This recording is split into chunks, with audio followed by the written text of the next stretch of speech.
the 57-58 final. Montreal Canadiens in dark sweaters, who finished first with a staggering 19-point margin, setting an all-time club scoring record of 250 goals, trying for their third straight Stanley Cup. The grimly determined challengers, Boston Bruins, a big, strong team, which fought off a string of injuries to finish fourth and then eliminate Rangers. There was talk of an easy 4-straight win for Canadiens, but Boston quickly established the fact it would not be easy, and there would be no 4 straight. If you can stop shots from the stick of Boom Boom Geoffrion, you can stop almost anything. Geoffrion, number 5, lets it go, and Simmons saves the game. The Bruins are shorthanded. Harvey to Marshall. His shot and another save by Simmons, but the rebound to Geoffrion, and his screen shot scores the first goal of the championship.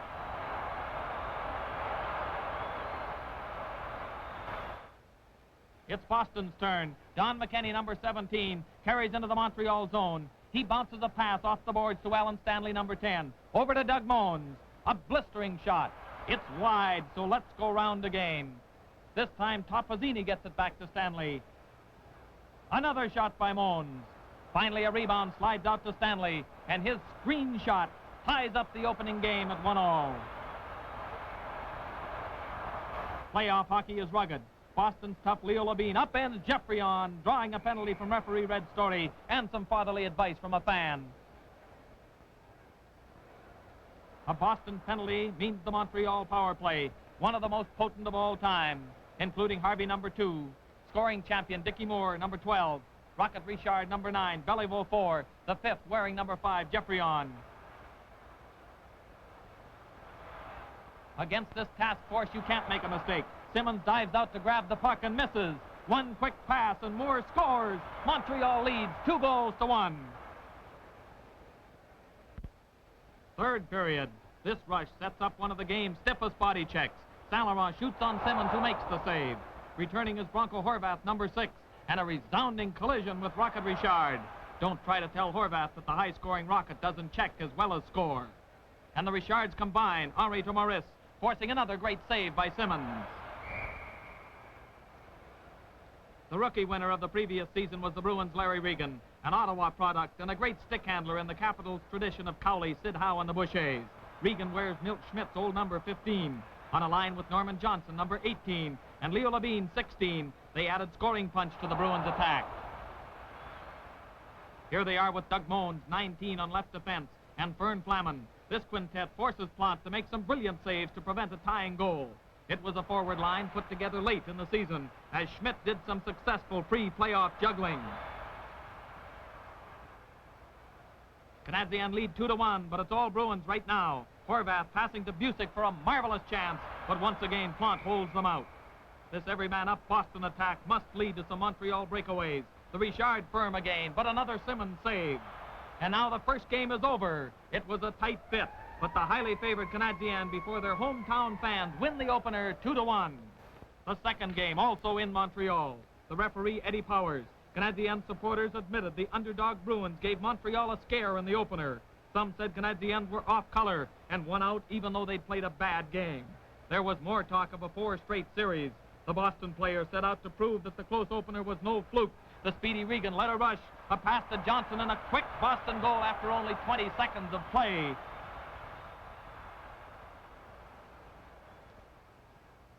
The opening goal is considered a great advantage.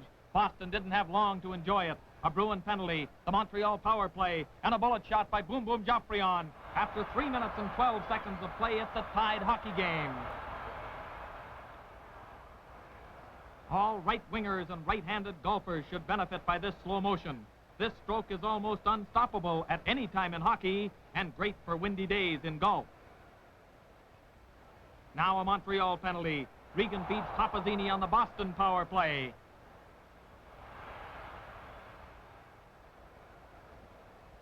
A goal-mouth pass to Don McKenney. A pile-up and it's in the net. And Montreal fans realize this series is going to be quite a battle. The Bruins have the lead at 2-1. They're playing rugged, aggressive hockey. Canadiens with the man advantage. Are you still wondering about this fella Simmons? It's a close call, but he makes the save on Geoffrion's shot. Boston defenseman Leo Boyven, number 20, didn't score a goal all season. Noted as a blocking rear guard, he too catches the spirit of the Bruins' fired-up drive. And in the Montreal Forum, they begin to realize that Bruins are showing no respect at all for the defending champion's awesome power or the pre-series odds. The pace of this game is lightning fast. Bruins attacking again 5 strong. They have Montreal bottled up. A pass from Flammen to Horvath. He shoots on Plant. Boone, number 24, is ready to give it some help, but it's not needed. Horvath's goal sends Boston into a 3-1 lead, still in the first period. It's not too often throughout the 1957-58 season, when Montreal lost only 17 of the 70 games they played, that they were trailing 3-1 in the first period. But this is clearly a Boston night, and a busy night for Jacques Plante. Mac, are you sure this is the same Boston club we saw all season? If Montreal fans thought 3-1 was bad, watch Larry Regan, number 15, around 1 man, around 2 men. His shot is screened by Leo Labine, and it's 4-1 Boston. Well, if we can't beat them, let's join them. McKell driving in for Boston, trying to make it 5. The puck collected in the corner by all-star defenseman Doug Harvey. Full speed ahead for Harvey, trying to rally the Canadian forces, and an exciting end-to-end goal for Harvey. Now that's more like it. Harvey won the James Norris Memorial Trophy as the league's top defenseman for the 4th time in the 5 years it has been presented. Canadiens trailed by 2 goals in the second period, but that's not insurmountable for a team which scored 250 goals in 70 league games. Another power play and several good Montreal scoring chances, but some more brilliant goaltending by Don Simmons preserved the Boston lead, and that Clarabelle at the office told me we'd have no trouble with Simmons. It's still the second period. This game is still far from won or lost. The Montreal firepower is putting Simmons to one of the sternest tests of his career. He sprawls full length to stop Rocket Richard. And now the stop that may have saved the game. A close-in chance for the deadly Boom Boom Geoffrion. But he, too, is a Simmons victim. A dangerous Boston breakaway with Horvath, number 6. Ahead to Stasiak, and Plant stops his shot, but Horvath fires the rebound high into the net. You can't believe Bruins lead 5-2? Take a look in slow motion. Plant save on Stasiak. There's the puck and the shot. Bruins win to tie the series 1-1. Let's all go to Boston. For the best protection against water damage, classic.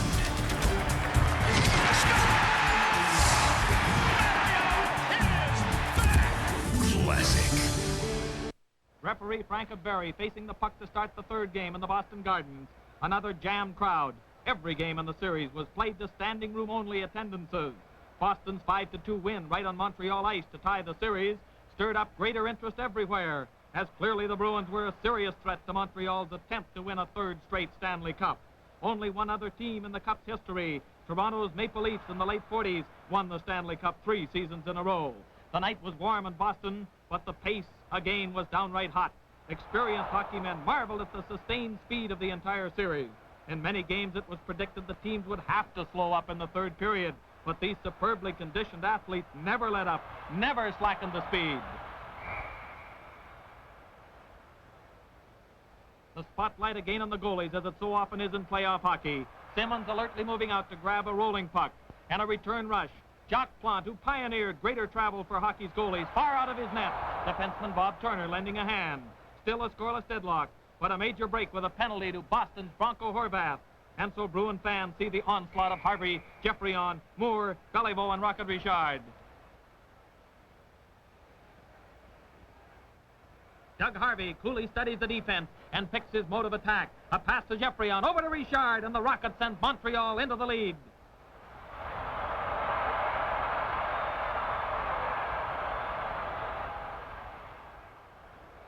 In slow motion, take a look at the blazing speed of the shot that beat Simmons to give Montreal the 1-0 margin in the second period.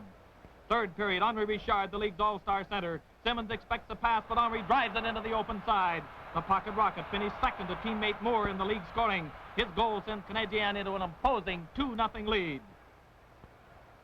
Boston driving back, but Jacques Plante, in and out of the Montreal net, stops both pucks and rival players. Henri Richard again for the Habitants. This time he does pass to Brother Maurice, and another blistering shot runs the count to 3-0 Montreal.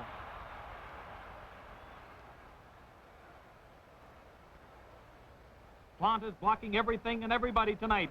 Teammate Bernie Geoffrion literally playing over Plante's head. The Montreal Vezina Trophy winning netminder gets his shutout. The 3-0 triumph sends Montreal back into a series lead of 2-1. Tonight on ESPN. I see you've got to call you back. vhix.com. Roadmap to the automotive world. And still in Boston, Red Story faces the puck for the fourth game. During the 1957-58 season, visiting clubs won an exceptional percentage of the games. And in this final, Montreal looked better during the third game on Boston ice than they did in either of the first two games played in the Montreal Forum. Again, the pace was fast and the checking was rugged. But no matter where the games are played, the Bruins can't afford to fall behind 3-1, and they know it. Regan on the power play, shooting from the blue line.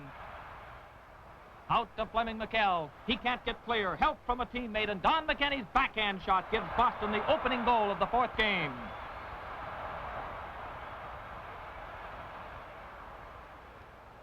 This slow motion shows us how McKell can't get away from Marshall number 22 and Talbot 17. McKenney actually takes the puck away from his own teammate, but I don't imagine McKell had any objection. Watch the very top of your screen as the camera settles one of the series' few squabbles. A Boston attack with Stasiuk, but see, the green light is on, signifying the end of the period. The puck's in, Plante protests. Referee Story indicates the period was over. No goal. In slow motion, see the light. The puck out in front. Now they score, but the green light means the period is ended. The red light cannot be turned on. A little electrical help for the referee. Stasiuk leading the Boston attack, and a wide shot by McKenney. Another shot by Stasiuk, and this one is deflected in by McKenney. One of the 9 goals he scored in the Stanley Cup playoffs. It's Boston in front, 2-0. In this period, Montreal lost the services of defenseman Dollar Saint Laurent. He later admitted he hurt his cheekbone in the third game of the finals, but kept it quiet. This check by Leo Levine left no doubt. A broken cheekbone, and he was out for the series. Take a special look at Bruins number 8, Fleming McKell. A good hockey player during the season. His 20 goals and 40 assists left him 6th in league scoring. But if he was good in season play, he was sensational in the series. He led all players in Stanley Cup statistics. 5 goals and 14 assists. His 19 points just one short of an all-time playoff record. This pass sets up Topazzini, who scores. It was the 13th of 14 playoff assists for McKell, a new Stanley Cup record.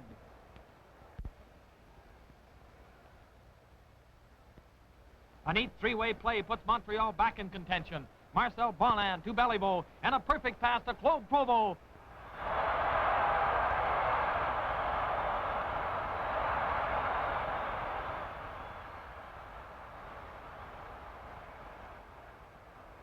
Hockey poetry in slow motion on that Bonin to Beliveau to Provost goal.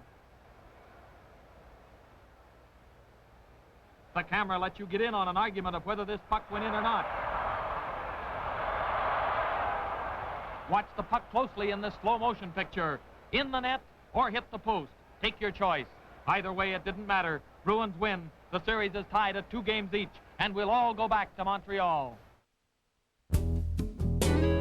If a tender moment. Game number 5. Referee Eddie Powers facing the puck in Montreal. And by this time, it's clearly one of the finest series of Stanley Cup history. The pace and speed of each and every game is freely called the greatest of all time. The bumping is heavy, the checking is for keeps, but the series never came close to getting out of hand. Working in rotation, officials Red Story, Eddie Powers, and Frank Berry never had a serious Donnybrook. Despite the fact that these teams played 6 tough and bitterly fought games, there were only 2 major penalties in the entire series, only 1 misconduct. And I think it's getting to the point where we can quit worrying about the abilities of Boston goalie Don Simmons. This 26-year-old native of Port Colborne, Ontario, got his chance in the spring of 1957 following the illness of Terry Sawchuk. Simmons was still considered unproven when the 57-58 schedule started. Then an injury put him out of action. When he returned, he had to win his job back from the veteran Harry Lumley. Bruins general manager Lynn Patrick and coach Milt Schmidt insisted he was a first-rate Major League goalie. His work in this series left few dissenters. Here's a fancy save by Plante, but it rolls out to Alan Stanley. His shot bounces around in front of the net, and the scrappy Fleming McKell makes a specialty of bouncing pucks. In slow motion, McKell on the rebound, rolling it just out of the reach of the sprawling Plante. It's a 1-0 lead for the Bruins. But not for long. A face-off early in the second period. Beliveau, number 4, snaps the pass to Geoffrion, and it's tied up.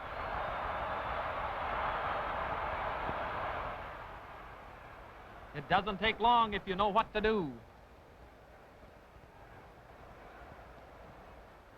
It was a big night for the Beliveau-Geoffrion combination. Just 42 seconds after their tying goal, Geoffrion passes to Beliveau and a bullseye from 35 feet out to put Canadiens into a 2-1 lead.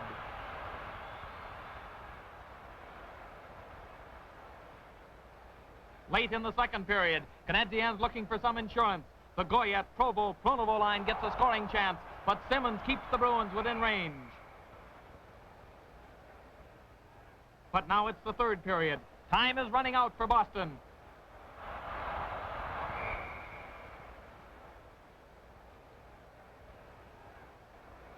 Less than 10 minutes in regulation time. Koivu attacking for Boston. That's Horvath with a blistering shot that Plante deflects but can't stop, and the game is tied 2-2.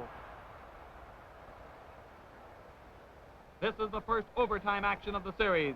The team scoring the first goal will take the playoff lead. And the minute somebody scores, everybody goes home. It's sudden death. One night in 1936, the teams played until 25 minutes after 2 in the morning.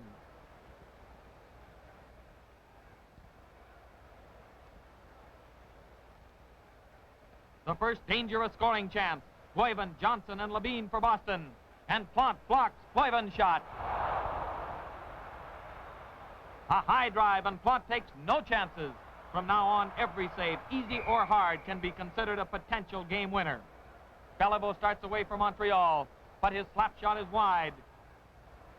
And the Bruins, who have forced the overtime play so far, have another threat going. This time, Plante makes a key save from the stick of Buddy Boone. Get ready for the star of the show. In center ice, Rocket Richard. Across the blue line.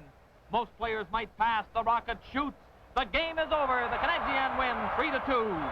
The Montreal fans, who may be used to the Rockets' clutch performances, are far from tired of them. That shot in slow motion, another payoff by hockey's greatest goal scorer. Once again, the scene shifts to the Boston Garden. Canadiens lead the series 3-2. The Bruins face elimination on their home ice. Another complete sellout. An early scoring chance by Beliveau, but Simmons catches his blue line drive. Beliveau and Olmsted fight for possession along the boards. A harmless-looking shot by Beliveau, deflected in by Geoffrion, and Montreal has a quick 1-0 lead. Bruins have fought from behind before, and Topazzini's pass gives McKinney a scoring opportunity. But there's more trouble for Boston in an old familiar package. Rocket Richard scoring his 11th goal of the playoffs, just one short of the all-time Stanley Cup record, which Richard shares with his teammate Jean Beliveau. A 2-0 deficit is quite a problem at any time, but trailing by 2 goals in a crucial playoff game against a club like Montreal could be downright discouraging. Not to the undaunted Bruins. They maintain that constant attack, this time led by Doug Moens, number 19. With a drop pass to McKinney, who puts Boston back in the picture with his 9th goal of the playoffs. Second period, Canadiens are now less than 40 minutes away from a third straight Stanley Cup, and they realize they have Boston in trouble. John Beliveau's rush gives them a chance for an insurance goal, and Don Simmons moves quickly to stop Maurice Richard from close range. Little things can mean a lot. Fleming McKell just misses stopping Geoffrion in center ice. A pass up to Beliveau, a slap shot, and a third Montreal goal. Now it's an imposing 3-1 lead for the Habitants. The desperate Bruins now need a big rally. Vic Stacey, a powerful, hard-skating wingman who scored 21 goals in league play, gives Buddy Boone a scoring chance. A neat grab off the back of his glove by Jacques Plante. A mistake with the deadly boom-boom Geoffrion around is invariably costly. A stolen puck from Leo Boivin, and Geoffrion turns this bit of hockey larceny into a 4th Montreal goal. It means that with only 20 minutes and 34 seconds of play remaining, the Bruins now trail 4-1. Down 3 goals, facing elimination, time running out against a powerful opponent. What chance is there? If the Bruins should finally wilt, who could blame them?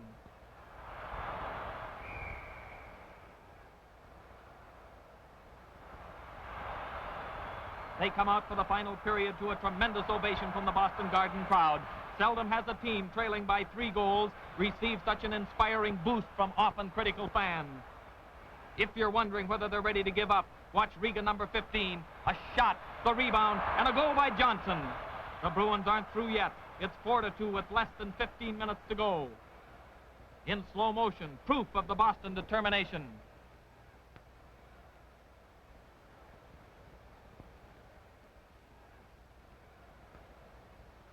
If the Montrealers had any ideas of letting up when they got that commanding 4-1 lead, they soon found out that there's no room for any relaxation in this series.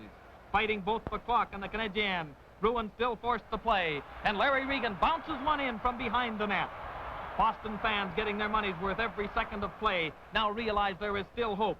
See in slow motion how you never know if you don't try. The puck's at the side of the net. Regan can't shoot and is forced behind the goal. It looks like an impossible angle, but nothing's impossible when a determined athlete is playing with a round puck on slippery ice.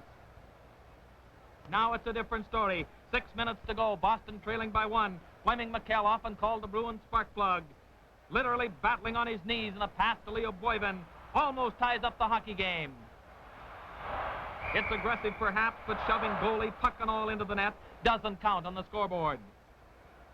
The fighting, persistent McKell again. He's played on his regular line, on the power play and kill penalties, but he's still spearheading the Bruins, and it's another important save by Plant.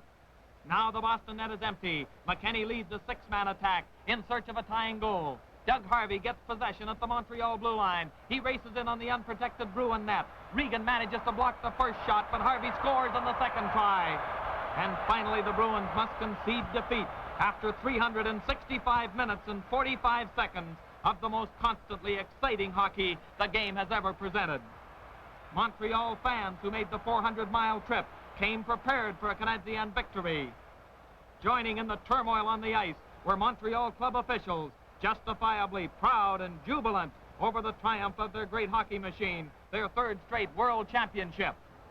League President Clarence Campbell presents the Stanley Cup to the Canadien captain Maurice Richard in an atmosphere quite in keeping with the winning of the highest award in the world's fastest game, an atmosphere of enthusiasm, bedlam, and excitement.